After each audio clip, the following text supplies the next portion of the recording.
Peace, family. Welcome to another episode Underground Road Productions. This your host, Rich. Out here in the Bronx. Today we in the Bronx with Red Pill, man. What's good, brother? My hometown. It's where I was born. Oh, you was born in the Bronx? I was born in the... So you wasn't even born in Brooklyn? I was born at Albert Einstein Hospital, which is called Montefiore now. All the Kings County talk, and you was born up here? I'm hip-hop. I'm in New York. Okay. I'm all boroughs in one. All boroughs. You all born boroughs. In the Bronx. You cut know, my teeth from Brooklyn. You know you had to come to Harlem to blow up, though, right? Well, my third eye woke up. I decalcified my pineal in Harlem. Yo, check it, man. But listen, we're gonna talk about music today. Before we start, I think it's quite interesting. You just sent me the trailer to the Twin movie. I don't even want to call it a video, the Twin movie. Shout out, and so we're obviously in the music. Music moves the culture. It moves the world. God is music. When you study God. Yeah, and I got a documentary coming out, God is a Frequency, so stay tuned for that. But listen, speaking of music, one of the greats, Aretha Franklin, you know, we got to honor our own. You know, we can't just leave it up to mainstream media. Fox News put a picture of Patti LaBelle instead of Aretha when they was, you know, so-called honoring her. That's sorcery. Yeah, and when Trump was honoring her, he said, you know, she's dead. Now she passed on, now she transitioned, she's dead. She used to work for me. So this is how they honor our greats. So we gotta honor our greats ourselves. Usually it's Blue Pill doing what we call the eulogy. Yes. I got you here today, my brother. I guess before I get into the questions, my brother, talk to me about the great Aretha Franklin. First of all, a disclaimer to my brother Blue Pillar. We're gonna let you do the second part to this because it would be remissive of me to not let him touch on and continue the narrative that he's been setting up, you know, so eloquently about the divine feminine. But when we talk about our sister, the Queen Mother, and for my people that are out there who are going to say a queen is the king's consort and that means whore and everything. We'll get to that. But when we talk about Aretha Franklin, and I use the word queen, I want you to think about the game chess. You don't have any issues with the etymology of queen when you're playing chess because you understand the role of the queen. When you're fantasizing or when you're tapping into medieval lore or anything that deals with royalty, you understand what a queen is.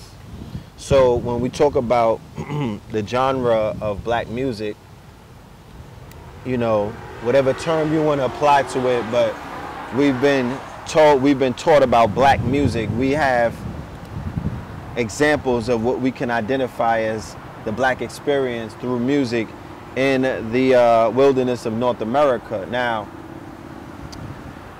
there's a special genre in that whole, you know, there's many special genres. Let me not discredit any genres such as jazz, such as rhythm and blues, such as blues, such as the almighty hip-hop, which is 45 years old. We're going to touch on that. But you have soul, such as gospel, but inside of all of that, you have soul, right? soul music. You know what I'm talking about? And Aretha Franklin is identified as the queen of soul. Okay? And I said this yesterday and I'm going to say it today, that when you think about soul music, think about gospel. Think about because the majority of soul music artists, and soul music represents a time period and an era. But when you think about the majority of the artists who were excelling in soul music or who made their marks, chances are they came out of what is known as the choir or the gospel, the genre of gospel. Now, the reason why soul music speaks to your soul and it's so soulful and it wakes up one's soul and it identifies that people actually have a soul is because soul music is gospel music.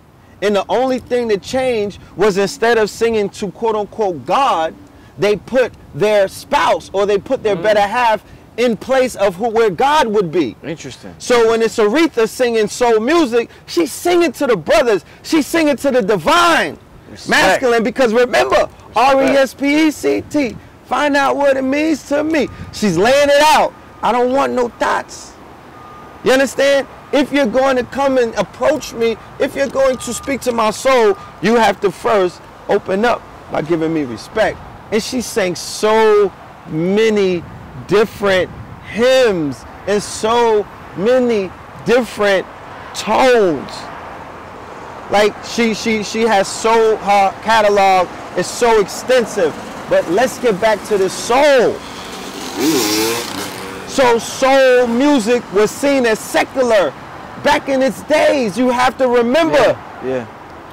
When Aretha Franklin and other people, when Sam Cooke was doing what is known as soul music, not singing about the Lord, not singing about 9 times out of 10 an entity or a deity, there was a European man with blonde hair and blue eyes, the wrong depiction of that Christ energy, of the Christos. So they were like, no, we're going to sing about our better half because man and woman create child, or set, right? And also, they create hero. And that cycle has been repeating itself from time immemorial. Case in point, that's why me and you are here with all of this DNA in our veins. Indeed. For millions of years. So soul music is one of the most unique and one of the most special and one of the most divine, you understand, and one of the most electrifying genres inside of black music. And she was the mother of that. She was the queen of that. We've had a procession of icons leaving this planet. We had MJ, right? Michael, the angel. We had James Brown, the Godfather. We had the Prince. You understand? We had the King of Pop, and we had Prince leave this plane. To end it out, we have Mother Aretha Franklin. Keep in mind, this is on the heels of some celestial events that have just occurred. The 888 Lionsgate, right? Then we had the 811 where Pastor Blue Pill completely laid that one out. Pastor Blue Pill. And you have to go back into that video to understand what Blue Pill was doing in the lecture with Rich the Kid and Brother Rich. Indeed, indeed. So to see the Queen of Soul make transition to leave this earthly plane, to become an immortal, because keep in mind, we're not here, we have expiration dates. Stop trying to hold us to this earthly plane after we've already made ourselves icon living. They talked about the 27-year-old curse, but they said it's not necessarily a curse because you get to die like James Dean, young, as an icon. You'll be remembered forever. You're immortalized. Game over. You already did the job. So her music, as a result of her making transition and the gates opening up and whatnot, she's now going to be introduced to many different generations of both black, white, Asian. They were stopping at the Apollo in awe. They had no idea because today at the Apollo, it was on the loudspeakers. I got to get my DNA recalibrated because they were playing soul music on 125th Street, doing what? Evoking an energy that exists inside of our blood, inside of our minds, because music is a time machine. Music is the DeLorean. Music takes you back someplace so you can hear an Aretha song and remember Nana, right? When Nana was Nana, when Nana was all powerful, when Nana was doing God's work. And remember, Aretha is such a legend that Nana listened to her, Mama listened to her. You know what I'm talking about? Baby mama, your wife listened to her.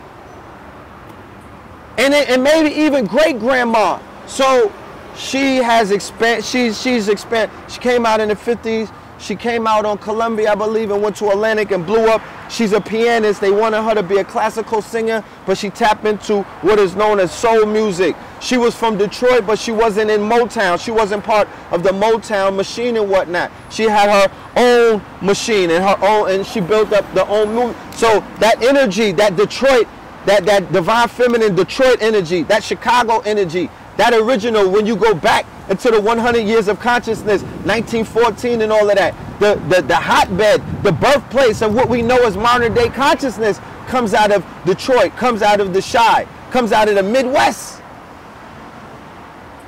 Then you see it in Newark, then you see it in New York and other places, but Detroit, man.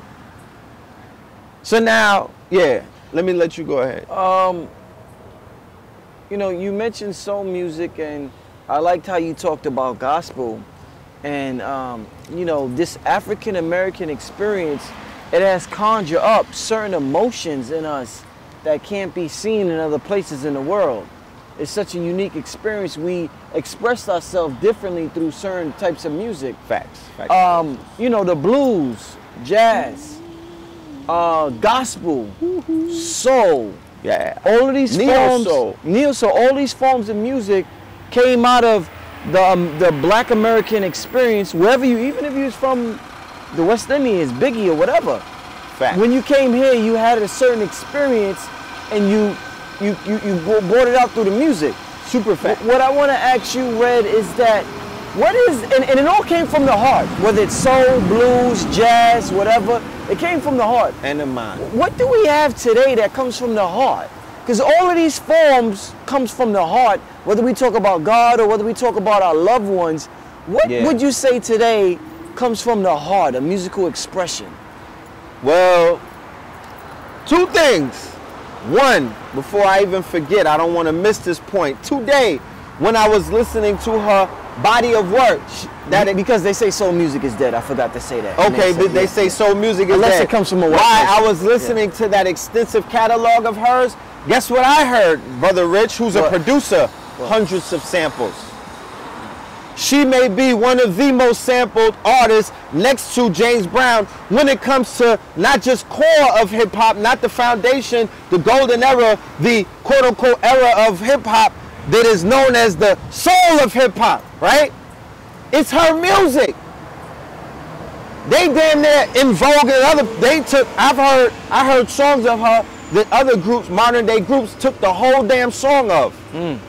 So Biggie has some of her sound in his music. He's introduced to Aretha Franklin. Even if he came from the islands and wasn't familiar with her, he still was able to, benefit off of her contribution. Her contribution is immeasurable, it's enormous. It spans generations. It goes into like Brandy and shit and stuff like that, like modern day pop. Right. All the way from, so the closest thing, and please don't judge me when I say this, but what moves me, because I'm a very passionate person, is battle rap. The way that they're going, yes. I know you wouldn't have. I'm a left-handed, so I come out of all kind of places where the lightning, I'm on my, you know what I'm saying? It's sending down other signals. But think about it. The battle rappers, yeah, it's coming from the mind because you got to memorize all of that stuff, and if you don't, you're going to choke. And if you choke, that's certain, you know what I mean? Nigga, that's your battle, that's your round. Yeah. So you got to put it on cap, but it's the passion, it's the heart. It's the fact that somebody is completely bombing on you in front of hundreds of people. You're keeping your composure, you're memorizing your shit, and then you get in the kitchen cooking stir fry. You start cooking, right? So that's something that you can't necessarily fake. It's performance art. You dig what I'm saying? You got to be in your zone. You got to go in your flow state. You tapping into your heart and all of these other things. But that is one aspect of it. But there's other forms of hip hop that I've heard over the years. There's other reggae that I heard over the years. Like certain kind of roots and culture shit that Bob Marley was touching on. When I hear Capleton and when I hear you know, Luciano and all of that, when the roots and culture, I hear that soul. And they're speaking patois over a different kind of drum beat. So it's coming out different. You dig what I'm saying?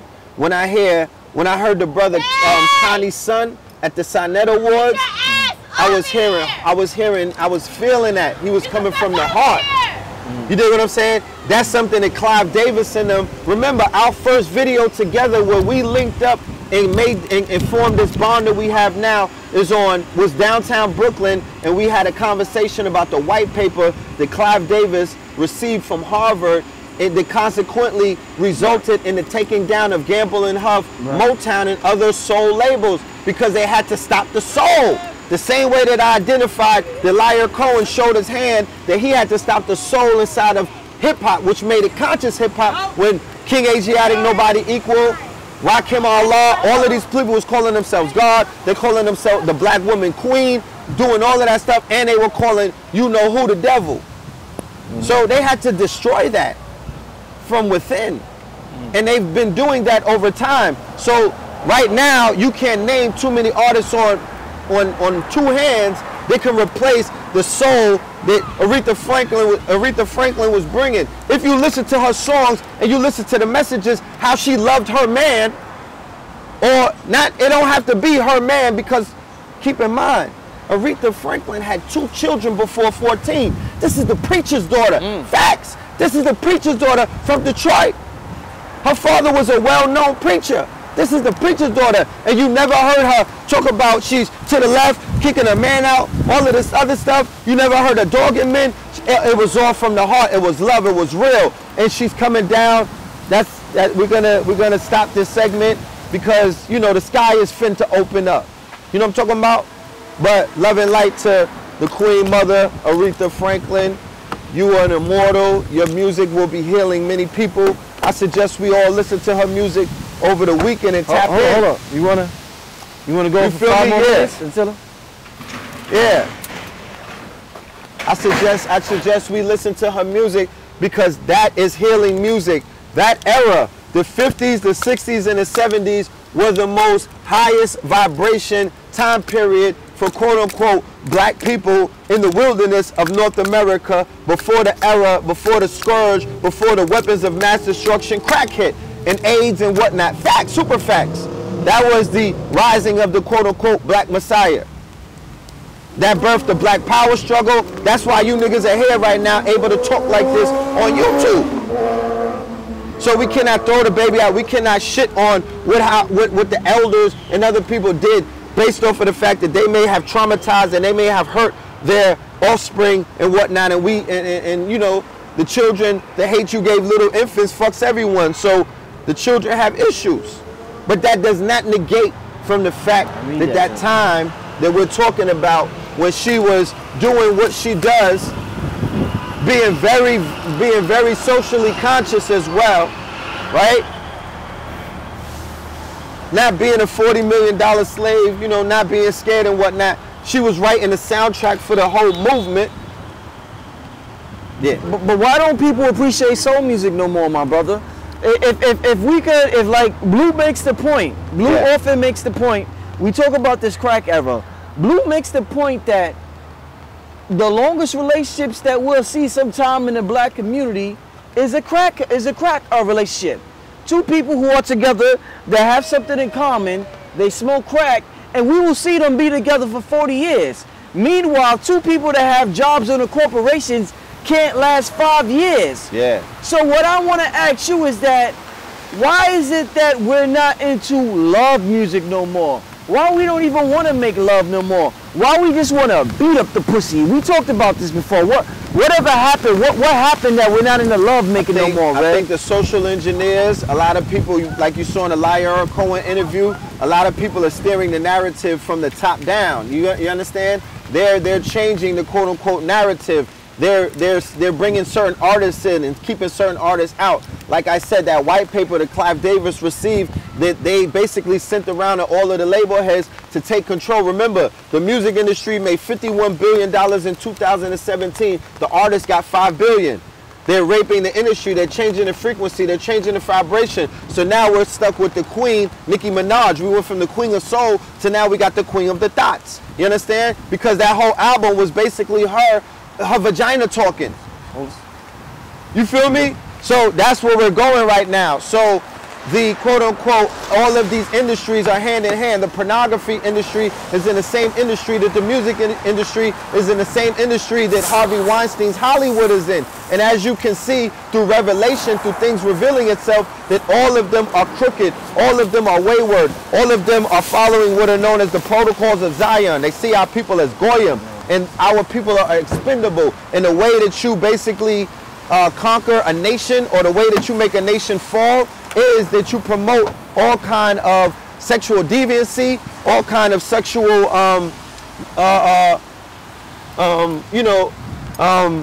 what's that? What's the word?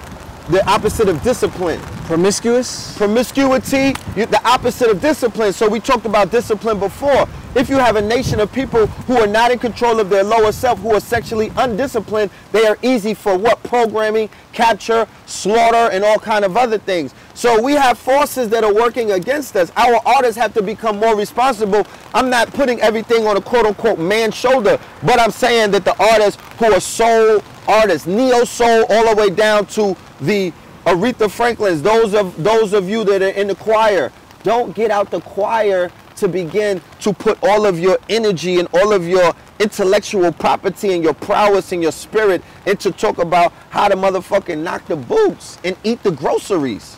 You know what I mean? Like, you have to bring back that love feeling. The reason why we don't have a love feeling, Brother Rich, this is a deaf culture. Like I said, when that crack shit hit, it was hard for niggas to keep singing about soul because we was losing the soul. We were watching our people, we were watching our nation lose its soul. So now we're in the quote-unquote deaf culture. The children are promoting death. The children look like zombies. The children are on the same dope that they were on in the 50s and whatnot, that they were on in the 60s, and they were on in the 70s. Because remember, I was raised listening to dope fiends. The jazz musicians, some of them were on dope. Billie Holiday and them were on dope. So you got to remember, we came up in that as well. And our parents was banging on that. That was trap back then. Remember, secular music was trap back then. They were like, oh my goodness, this woman, these people is on dope. And they singing to you. And y'all out here doing the shimmy and whatnot. Y'all having sex. Y'all smoking joints, that marijuana and all of that stuff. That was what got our people out the crib. And got them into their sexual liberation, and got them into all kind of other things, but it allowed them to tap in. So that's what's going on, Rich. Welcome to the motherfucking deaf culture. Do you think the term blue-eyed soul? Eric Benet recently made a statement, because you know everybody keeps saying R&B is dead, soul is dead, and I believe Eric Benet said that, you know, it's dead unless somebody white is singing it. So we have the blue-eyed soul, and they feel like the Sam Smith is just who Michael Jackson. Right? And nobody said nothing about that. They let Sam Smith in. They let Ed Sheeran in. Both of them are out of they came into the industry out the closet. You don't think that was a good song, that Ed Sheeran song? Listen, huh? Everybody liked that Ed Sheeran. It doesn't matter. Listen, they're singing songs, and they like men. But they have you singing that same song, right? They're singing songs to you, sir, right? And you know who they into, right? And you're willingly saying, no, we invented the remix. No, it doesn't. No, I don't listen. I don't want to listen to nothing they got to say. I'm not into their music. I'm not into Robin Thicke. I'm not into renditions because you had long enough to copy the carbon. I'm not into facsimiles of the origin. You cannot clone Aretha Franklin. You can't do that. So you can miss me with Adele's and all of that. Our people are so much into clones. Our people are so much into shit that they keep putting out from the factory. I'm not into this factory, no frills things. Give me the original. I'm a carbonated person. I want my thing raw. Like that dope they were shooting. I want my shit at a 9. So y'all taking that step down, that wash, that clone. Remember, it takes them generations to clone us. They clone rap. They clone jazz. You niggas would rather Kenny G over Coltrane.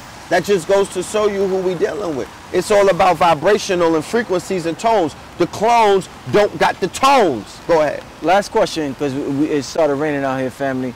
Do you get offended? Do you get offended when you see, like in Asia, they're into soul music big and soul? Yes, matter of fact, it's soul. You already know. It's soul. They're listening to Aretha, Marvin Gaye, Smokey, like big time. You already know. And you come over here, and the youngins, they don't really care about that. And at the end of the day, going back to what I said, the responsibility is all on our shoulders. I would never get mad at anybody, red, green, purple, blue, for being what? Connoisseurs of the culture. Okay. And to respect the culture, which needs to be respected because of what it means and its significance, because they're being connoisseurs, because they're being janitors of some shit that you threw away?